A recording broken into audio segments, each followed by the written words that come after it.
not start with on Palmetto Bay Road on Hilton Head Island.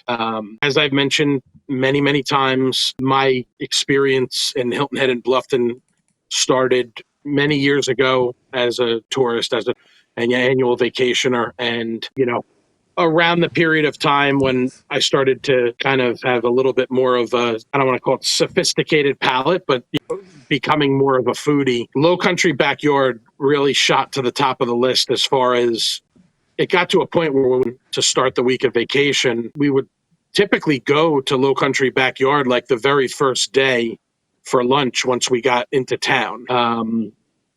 They don't take reservations there. It's a lunch and dinner spot. Done an amazing job with the space since they expanded a couple of years ago into an adjacent spot there in that shopping center. And when you're talking about comfort food, if you had a checklist, meatloaf would be on it. I think some people might include burgers on that list. They got a couple different burgers. For me, the shrimp burger is what does it. But you get into the category where they call low country favorites. Tim, you mentioned low country boil as being a comfort food. You can get a low country boil at Lowcountry Backyard. You can get it for two people. You can get an order for one. They have the potato chip meatloaf, shrimp and wild mushroom cobbler, which is one of my absolute favorites. I was trying to find the potato chip meatloaf. I could not find a picture of that on, Yeah, but it is special. it's probably not one of their more like popular dishes in terms of one that just gets ordered as much as some of these other ones. Because really, it's a hit parade as you go down the list. Seafood Perlou over the red rice is another one with the sauteed shrimp and smoked sausage. There you got a nice pecan encrusted grouper. They circulate through, today's catch, which you can get, grilled, blackened. You can get a lot of times the fresh catch you can get on a sandwich. I think another thing that we're going to be mentioning several times today is going to be, there you see another one of the fishes, which is the blackened corvina. I've actually had that. It's delicious. But when we're talking about comfort food, we're going to probably mention, like we said multiple times today, we'll mention fried chicken. And that's another one that I think is a really good one that they have, which is, marinated chicken breast. They call it the bischick. Marinated chicken breast, lightly breaded and fried over a homemade biscuit, topped with low country gravy. I mean, all of these that I mentioned, and they have some salads and some other sandwiches and things like that, fried green tomatoes, mac and cheese. All of these things that I mentioned are certainly well within that category of comfort food.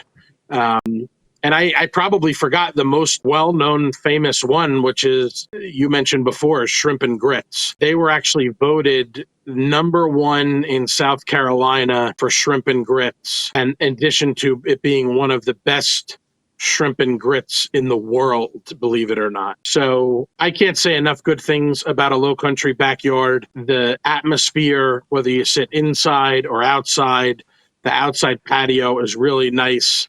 It's covered, which is cool, so you're protected from the elements. Sometimes they'll have some live music out there. Since they added the bar, they do have drinks, so you can get cocktails there. I celebrate that sweet tea that they have there, specifically with an Arnold Palmer.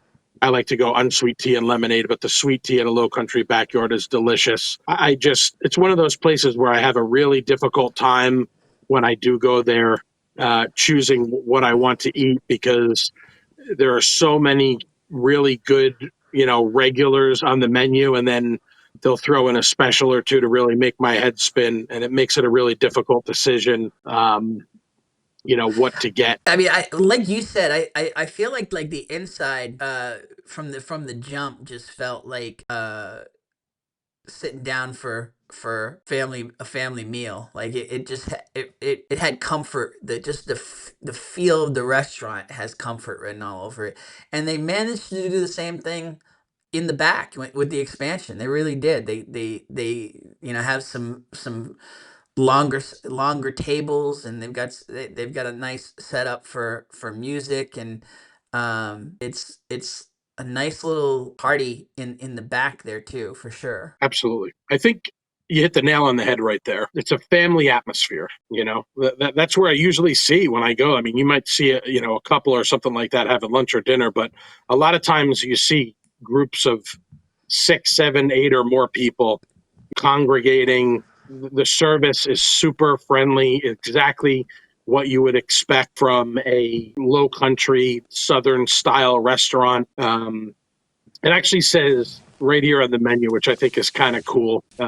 It mentions Southern hospitality and whimsical ambiance, but I think really where they get it perfect is a rite of passage for all who visit the island.